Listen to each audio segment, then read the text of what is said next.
So basically, times of like the greatest hardships is usually when Allah sends His greatest signs.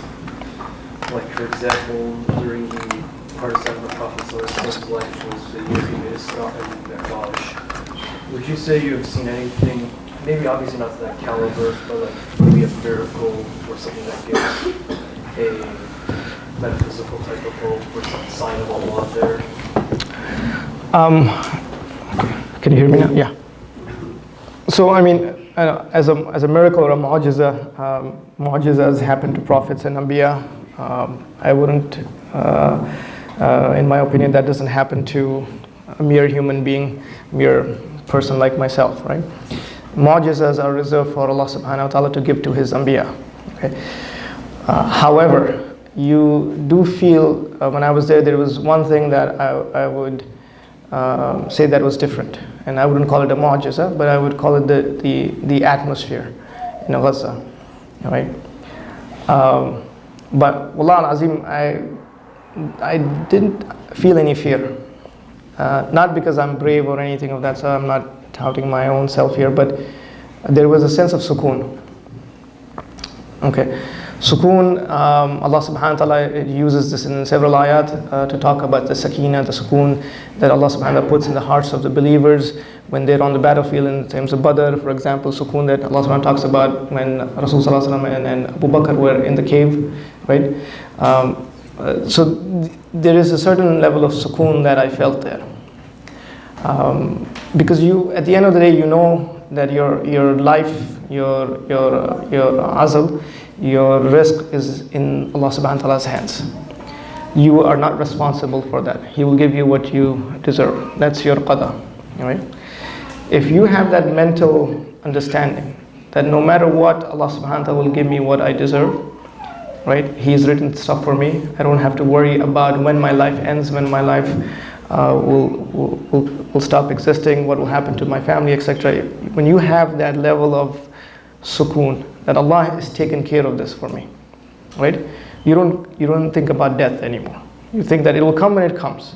You prepare for your death, right? You prepare, you know it will come, but you prepare for your death. So at every moment, you make your dhikr, you make your dua, saying that I'm going from X place to this place.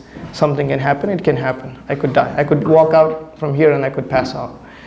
But if I have the mental capacity saying that, look, every step I'm taking, I say, Bismillah, I'm doing this for the sake of Allah subhanahu wa ta'ala. And when you're in that environment where you know death is everywhere, literally the amount of blood, flesh, stuff that I've seen is just insane. It's everywhere. It's in the air. You have that level of sukoon, okay? And you have to experience it to actually feel it. But that was what I experienced. Just to add to that, one of the brothers over there, he says that they have this term called tiglagish. It's like hakuna matata, right? Tiglagish was a very Palestinian, very Gaza term. Basically means don't worry. It literally just basically translates as don't worry. Everything will be okay. Tiglagish. Everything is like something happens. So if there's a bomb fall, yeah, tiglagish, it's okay, right? That was the nature of the people.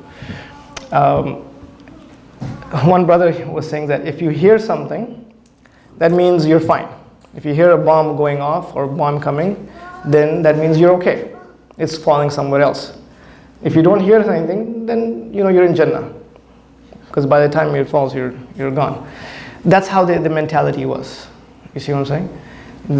The fear of death was everybody has a level of fear of death, but that's the mentality that they had, right? And that kind of gets into the environment and you feel it as well.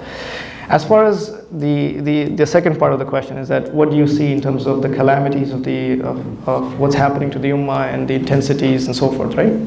I think that was you were asking. Look, I think just like you mentioned, the sunnah of Rasul sallallahu alaihi wasallam, the sunnah of Allah subhanahu wa ta'ala in these is that the atrocities get worse and worse and worse to a point where you start to think, what else is there that I have to suffer through before Nusra comes? This happened to Rasul sallallahu alaihi wasallam. The 10th year, Yawm al-Huzn, this is the year where he was very sad. He lost his wife, he lost his uncle, he got stoned in Taif, right? Makkah was not budging.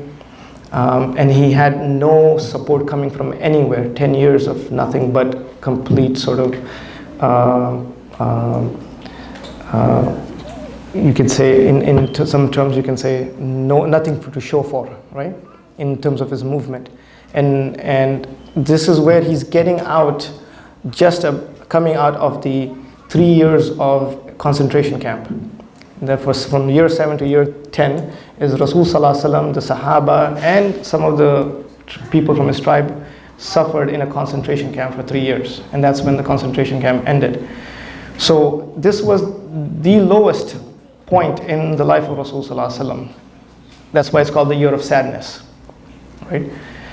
There is nothing on the horizon that he can see. And within the next 2 to 3 years, Rasul Sallallahu Alaihi Wasallam is head of state in Medina. Completely changed.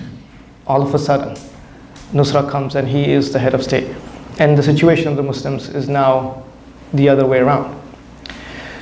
If we look at, and this is again my opinion, you can disagree with it.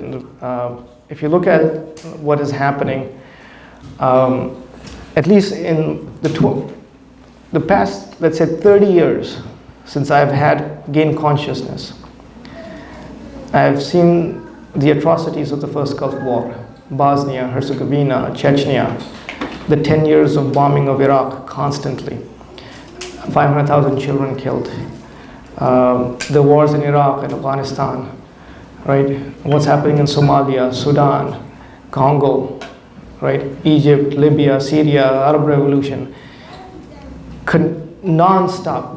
For that 30 years since I've been able to think for myself, I have seen all of this. Genocide. The first genocide was Bosnia-Herzegovina that I remember. I actually remember the scenes on TV. I was 92 to 96. I remember the scenes on TV when blue-eyed, blonde-haired men and women were being killed by the Serbs in front of the UN. I remember those scenes as a young 10-year-old, 11-year-old. That's the genocide. Think about it. And why? Because they were Muslims at the end of the day. Nationalism. This Zionism is nationalism. It's another flavor of nationalism. That this race is better than some other race just because they are that race. Right? So now you have the worst of the worst, and the genocide that you're seeing today, it's unimaginable that you could have seen something like this. And people are questioning how much more can I see beheaded children? Right? How much more can the people take? How much more can we suffer as an ummah? Where is the end? This is when Allah subhanahu wa ta'ala's victory comes. And you better be on that path. You better be working for that. So that you can say, Allah subhanahu wa ta'ala, please, I was there. I did something. Right? Grant me Jannah. You better be on that path. Jazakallah khair.